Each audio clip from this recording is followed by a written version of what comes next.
হচ্ছে মনির কাকার নার্সারি।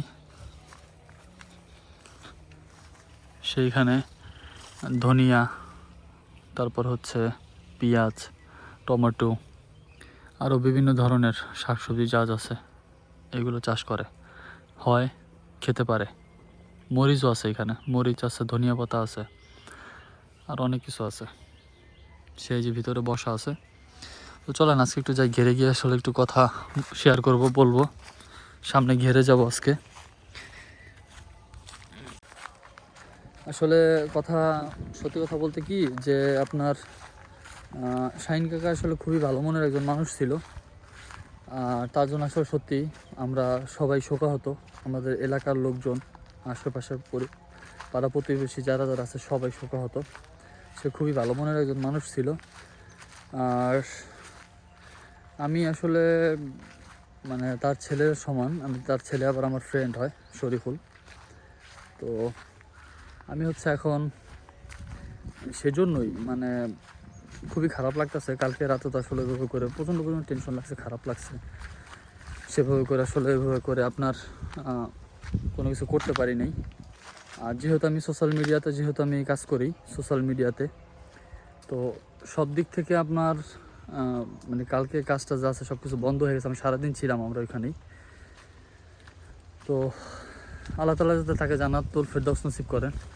আসলে দুনিয়াতে আপন বলতে, আমি মনে করি যে দুনিয়াতে আপন বলতে আসলে কিছুই নাই। তো সেই জন্য আমাদের এই দুনিয়াটা হচ্ছে একটা পরীক্ষা। Hey guys, good morning, welcome to my new blog. তো আজকে আসলে ব্লগটা শেয়ার করব আমার একটা কাকাকে নিয়ে। সেটা হচ্ছে শাহিন খলিফা। সে হচ্ছে কালকে দিবাগত সকালে এবং রাতে হচ্ছে মারা গেছে। হচ্ছে মনির কাকার নার্সারি।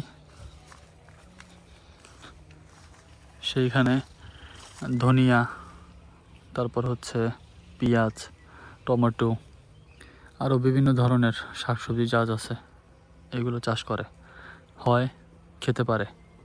মরিচও আছে, এখানে মরিচ আছে, ধনিয়া পাতা আছে, আর অনেক কিছু আছে। সেই যে ভিতরে বসা আছে। তো চলেন আজকে একটু যাই ঘেরে গিয়ে, আসলে একটু কথা শেয়ার করব, বলবো। সামনে ঘেরে যাব আজকে। আসলে সত্যি কথা বলতে কি, যে আপনার শাহিন কাকা আসলে খুবই ভালো মনের একজন মানুষ ছিল।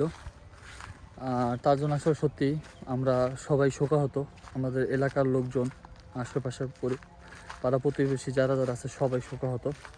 সে খুবই ভালো মনের একজন মানুষ ছিল। আর আমি আসলে মানে তার ছেলের সমান, আমি তার ছেলে আবার আমার ফ্রেন্ড হয়, শরীফুল। তো আমি হচ্ছে এখন সেজন্যই মানে খুবই খারাপ লাগতেছে। কালকে রাতে তো আসলে এভাবে করে প্রচণ্ড পরিমাণ টেনশন লাগছে, খারাপ লাগছে। সেভাবে করে আসলে এভাবে করে আপনার কোনো কিছু করতে পারি নাই। আর যেহেতু আমি সোশ্যাল মিডিয়াতে কাজ করি, সোশ্যাল মিডিয়াতে, তো সব দিক থেকে আপনার মানে কালকে কাজটা যা আছে সব কিছু বন্ধ হয়ে গেছে। আমি সারাদিন ছিলাম আমরা ওইখানেই। তো আল্লাহ তাআলা যাতে তাকে জান্নাতুল ফেরদাউস নসিব করেন। আসলে দুনিয়াতে আপন বলতে, আমি মনে করি যে দুনিয়াতে আপন বলতে আসলে কিছুই নাই। তো সেই জন্য আমাদের এই দুনিয়াটা হচ্ছে একটা পরীক্ষা। আমাদের হচ্ছে একটা পরীক্ষা, এখান থেকে পরীক্ষার ফলাফল নিয়ে আমাদের যাওয়া উচিত পরীক্ষার হলে। তো আল্লাহ তাআলা আসলে আমাদের সবাইকে আসলে নেক হায়াত দান করুক এবং 5 ওয়াক্ত নামাজ পড়ার তৌফিক দান করুক। আমি আসলে এটাই বলে, আপনারা আমার সাথে আসলে যুক্ত হয়ে আছেন, আমাকে সাপোর্ট করবেন, আমাকে ভালোবাসা দিবেন, আমার পাশে থাকবেন সব সময়। তা আমি আছি হচ্ছে আপনার আমার বাসার পিছনে সুন্দর একটা ঘের আছে, ঠিক আছে? যে ঘেরের দায়িত্বে আছে হচ্ছে আপনার মামুন মামুন খান, মাসুদ খান, মাহবুব খান, তারা। তো আমি হচ্ছে যে সেই ঘেরেই আসছি, ঠিক আছে? আর সত্যি কথা বলতে এখানে আসলে না মনটা অটোমেটিক্যালি আপনার ভালো হয়ে যায়। তো আমি হচ্ছে এখানে জাস্ট আপনার একটু দেখাই যে আসলে কি কি আছে এই ঘেরে। এখানে আপনার এই যে হাঁটতেছে দেখতেছেন, এখানে আম গাছ আছে, এই যে কলা গাছের সারি দেখছেন, এই যে কলা গাছের সারি এখানে। আর অফুরন্ত বাতাস আছে, অফুরন্ত আল্লাহ তালার নিয়ামতের যে বাতাস, সেই বাতাসটা আছে। তো এই যে জায়গাটা দেখতেছেন খালি ফাঁকা জায়গা, এই জায়গাটা কিন্তু একটা সময় যে পানি ছিল, ওই যে দেখছেন পানি, তো এই পানিতে হচ্ছে আপনার মাছ চাষ করছে। তো একটা পর্যায়ে হচ্ছে এটা সেচ দেওয়ার পরে আপনার এটা সেচ দিয়ে আপনার মাছ ধরে তারপর হচ্ছে আপনার মাছগুলো নিয়ে গেছে বা বিক্রি করে ফেলছে বা যে কোনো কিছু একটা করছে।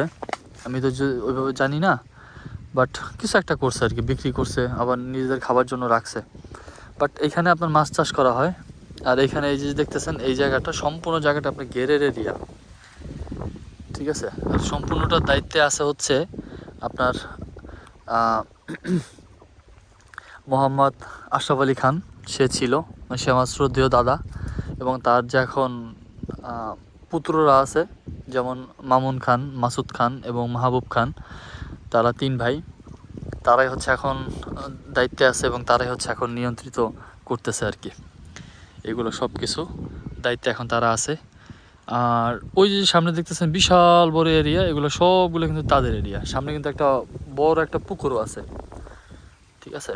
তো এই পুকুরের ভিতরে আপনার বিভিন্ন ধরনের মাছ চাষ করে। সামনে একটা আপনার আছে, এটাকে কি বলে,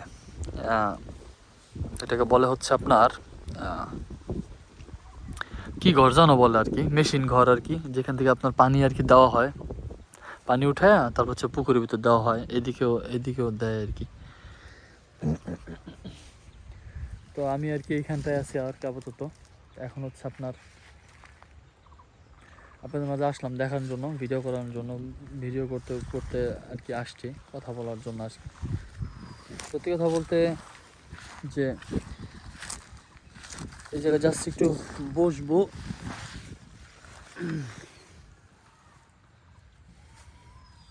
ভালো লাগে না আসলে। আস্তে আস্তে করে আপনার বয়স বেড়ে গেছে, তো আপনার বয়স বেড়ে গেছে, তারপরে আপনার বয়স বেড়ে যাচ্ছে, দিন দিন বুড়ো হয়ে যাচ্ছে, দাড়ি মোছ পেকে যাচ্ছে,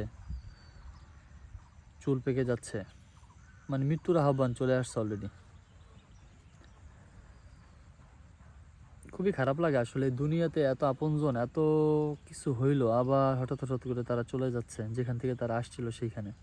তবে আল্লাহ তাআলার কাছে আসলে একটা কথাই বলবো, আল্লাহ তাআলার কাছে দোয়া করে, নামাজ পড়ে দোয়া করব, আল্লাহ তাআলা যাতে আমার প্রতিটা ব্যক্তি, আপন ব্যক্তি হোক, অপরিচিত হোক, যারাই হোক, সবাইকে যেন আসলে জান্নাতুল ফেরদৌস নসিব করেন এবং কবরের হিসাব যাতে সহজ করে দেয়। আর সবার জন্য আসলে খুবই খারাপ লাগে। কিছুদিন আগে সজল ভাইয়ার আব্বা, সে হচ্ছে মারা গেছে।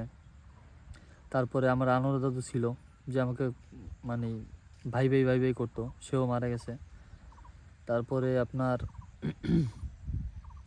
স্বপন কাকা ছিল, তার বাড়ি হচ্ছে জসকোটে, মাদবার বাড়ি, সেও মারা গেছে, আঙ্কেলের ফ্রেন্ড।